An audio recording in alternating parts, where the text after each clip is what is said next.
this edition of Sbu TV, we will tell you that Olean is going nuts. But for what?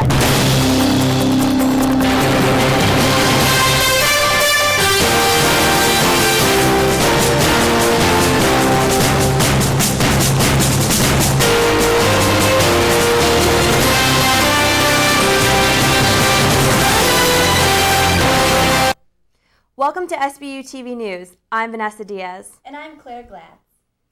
The end of the castle property is looking like a war zone seems to be only weeks away. The town of Allegheny is close to approving development of the 20-acre site. Amanda Fuller has the story. Former castle property in Allegheny has found an anchor tenant.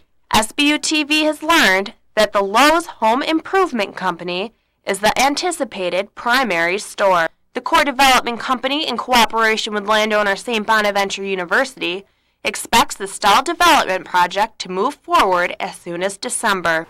They already submitted the seeker, but since it was so long, they needed to do a supplemental. And the planning board accepted the seeker in its final draft, and now we're setting their public hearings as needed by state law to get public comment on the project. If residents pass approval at the Town of Allegheny board meeting October 1st, it will unlock expansion frustrations of the past 16 months. The planning board is happy with the way the remarks have been addressed. They can approve the seeker and start the second process. The second process will be the more detailed seeker. After submitting the explicitly detailed plan, Corps may be granted a license by the Allegheny Planning Board to initiate construction at the property renamed University Commons. They divided their project into two phases. Phase 1 would be the major tenant. Phase 2 would be the secondary part. And what it amounts to is if you build it, they will come. So once the major tenant is in, the secondary tenants will sign on and they will start that construction hopefully in the spring. It's the university's hope that some of these smaller retailers would be something of a direct campus amenity. The university purchased the castle grounds for $1.75 million in 2001. In its original contract with Corps, it states that if Corps cannot locate an anchor tenant by June of 2007, the university is responsible for picking up the $300,000 demolition tab. I don't know exactly what the terms of the agreement are that are under discussion now, but certainly a likely scenario is that St. Bonaventure would sell the property in the end to Corps, who would manage it for their tenants. Sbu TV, I'm Amanda Fuller. The complex buildings will resemble the architecture of St. Bonaventure campus. Images of the site design will be posted on the Town of Allegheny's website in the next week.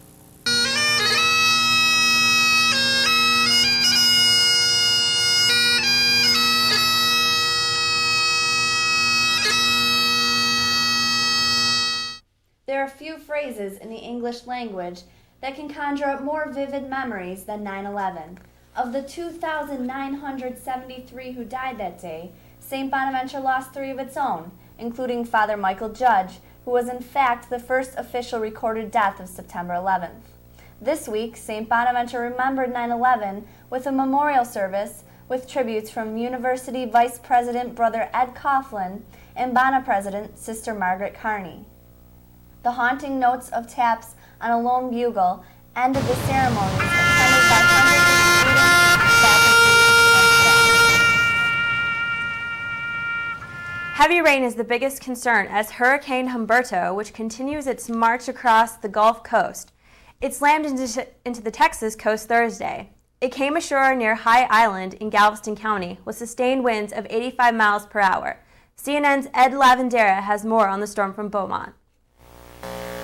Hurricane Alberto crashed into southeast Texas Thursday morning, catching many people by surprise. The intensity of this storm catching many people by surprise, and it was rather intense here in the Beaumont area for several hours overnight, where there have been reports of just a few roadways that have been flooded out, and also reports of a couple of trailers that had been flipped over. In fact, one rescue team had to go in there and rescue an elderly woman out of one of those trailers. But for the most part, here in the Beaumont area, the worst seems to be over at this point, and officials are now able to go out into the county and begin surveying the damage. They do have some high water rescue teams and other rescue officials that are out in the areas making sure that no one else needs to be pulled out of any kind of high water, but the threat continues to move eastward from Beaumont. The threat of heavy rains continues to be what officials are most worried about as Hurricane Humberto comes ashore and possibly continues to cause more flooding throughout southeast Texas and southwest Louisiana. I'm Ed Lavendera reporting from Beaumont, Texas. After last spring's murders at Virginia Tech, there's a new emphasis on college campus security. St. Bonaventure students have been asked for their cell phone numbers. Meagan Ellis tells us why.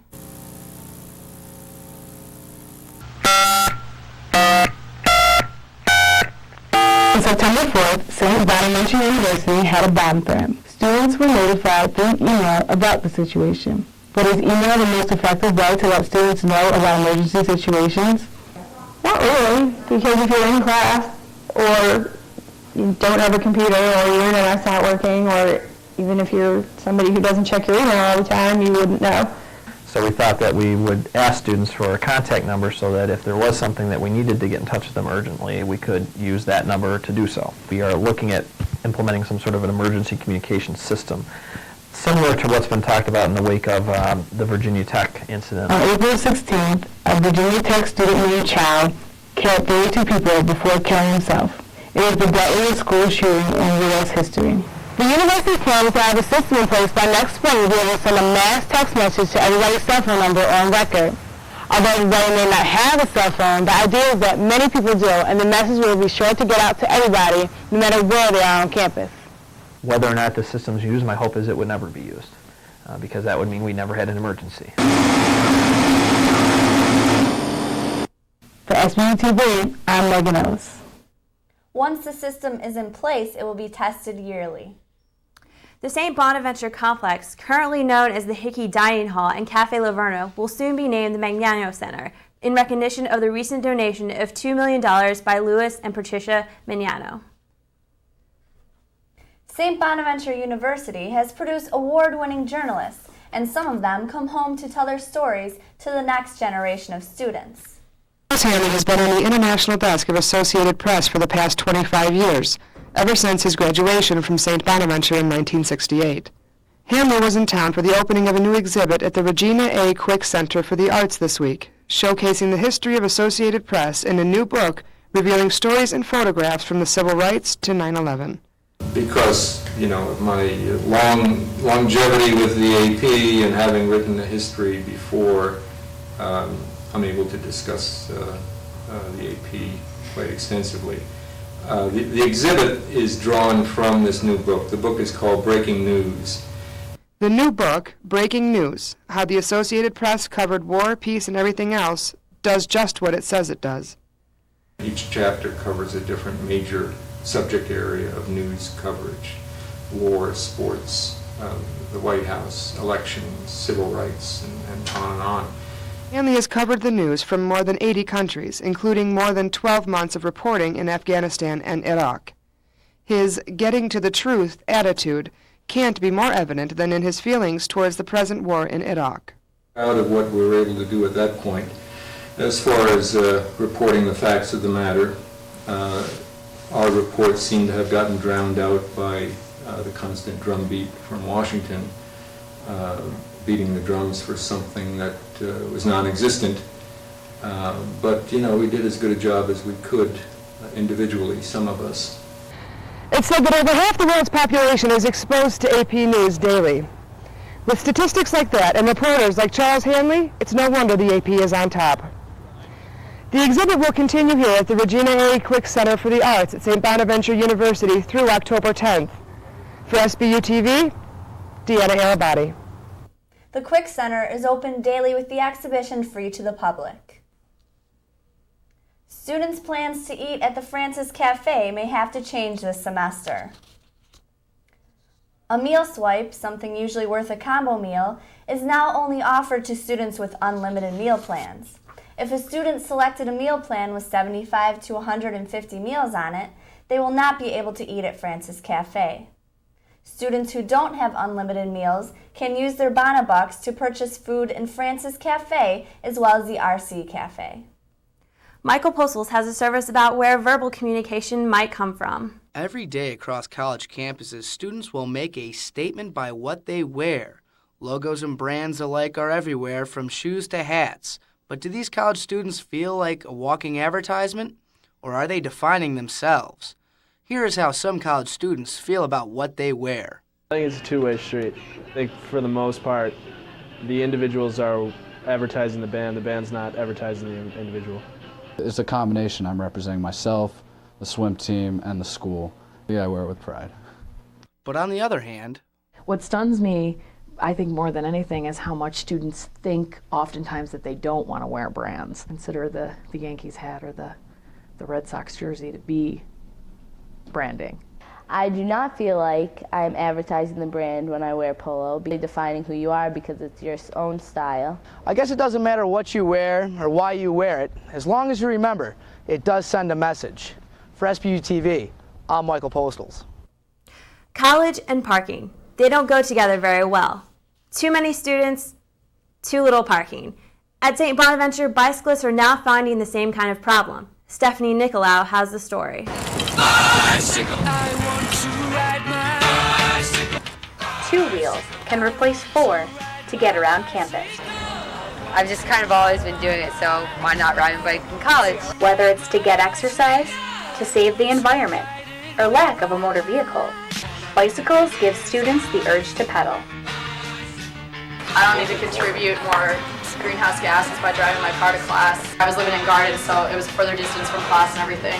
This year it's really exploded. Like, it's impossible to get a spot at a bike rack now. You have to lock your bike to lamp posts or benches or anything. So I'm not watching the students, but I am seeing the bike rack in front of Delaroche full most days now, and it seems to me even last year there was only 1 or 2 bikes out there. Joe Becker, Interim Director of Security Services, says, Maintenance has tried putting bicycle racks where they can. We only have a certain number of bicycle racks. Bicycles may be the transport mode less traveled by, for several reasons. I didn't lock my bike once, junior year, and I figured it'd be okay, parents' weekend, no one's gonna steal a bike. Came home from dinner with my parents that night, it was gone. We haven't had a lot of bicycle registrations yet. I think we've had probably 6. Know what your serial number is of your bike, what type of bike it is. Come into Security Services, you fill out a card, and they give you a sticker free of charge. It's always important to lock your bike. Registering your bike is not mandatory, but might aid you in finding it if it's lost or stolen. For Sbu TV, I'm Stephanie Nikolaou. To register your bike at St. Bonaventure, contact Security Services at 716-375-2525. A recent addition to Olean has caused squirrel fever. I took a closer look at those affected.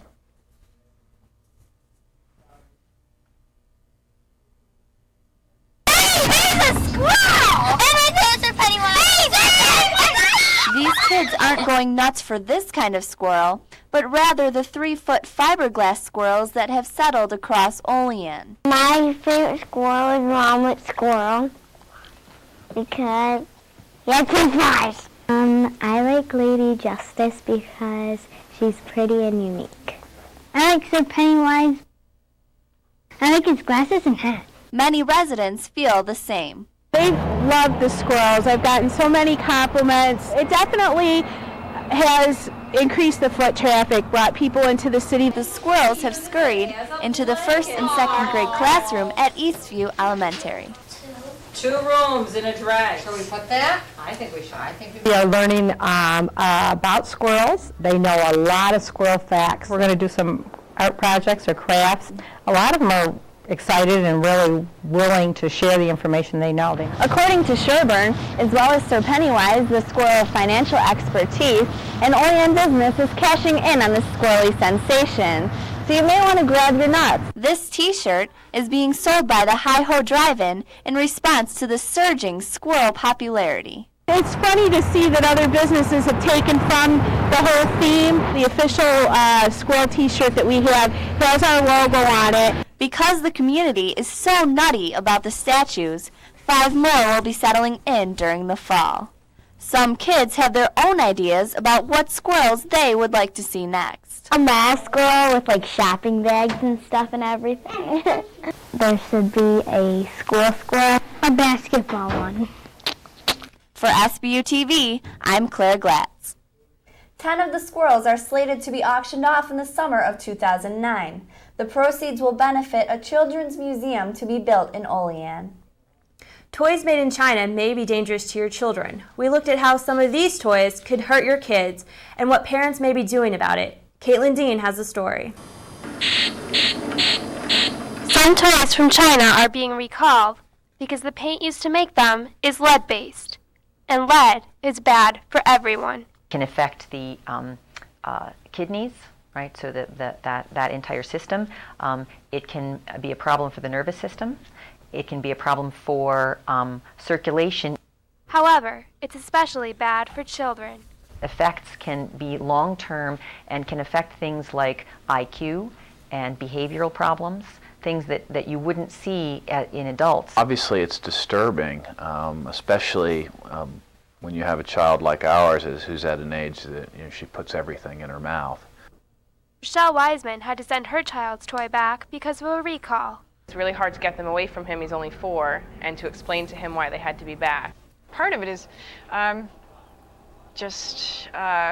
well, if we use substandard materials, and we can make more of a profit. Could recalls of toys, like these ones, worry parents not to change their spending habits? I think absolutely. I mean, you have to. Probably going to try to buy American-made toys, because at least we know then they definitely will be regulated in terms of the lead. Finding toys made closer to home may not be easy. Ultimately, if you want to buy a toy for your child, chances are it's going to be very hard to find one that's not made in China. For SBU TV, I'm Kaitlin Dean. You can find out if one of your child's toys has been recalled by going to the U.S. Consumer Product Safety website at www.cpsc.gov. Coming up next, we'll have the latest news on Bills tight end Kevin Everett, and we'll take a look at youth hockey in Olean. Rob Cannon will join us with sports.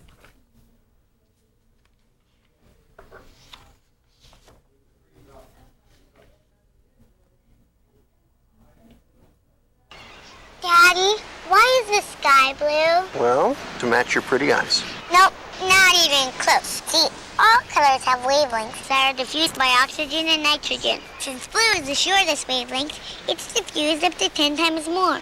Who taught you that? Mommy? By age 12, too many girls lose interest in math and science and their chance at future jobs. Keep her interest alive. Know why mathematics is the basis of life as we know it? You tell me. It's her future. Do the math.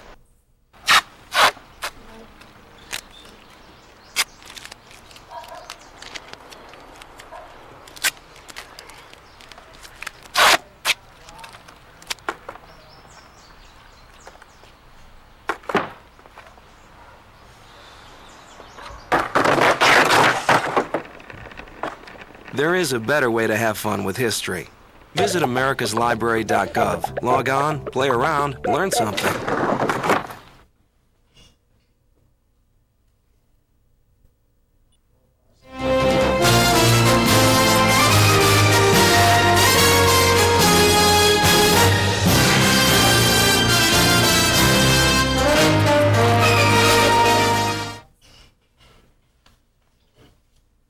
Sprains and broken bones might be common in sports, but what happens at St. Bonaventure when the injury is a little bit more serious? Chelsea Eggleston has the story. The cheering is the best part, but it can all come to a screeching halt.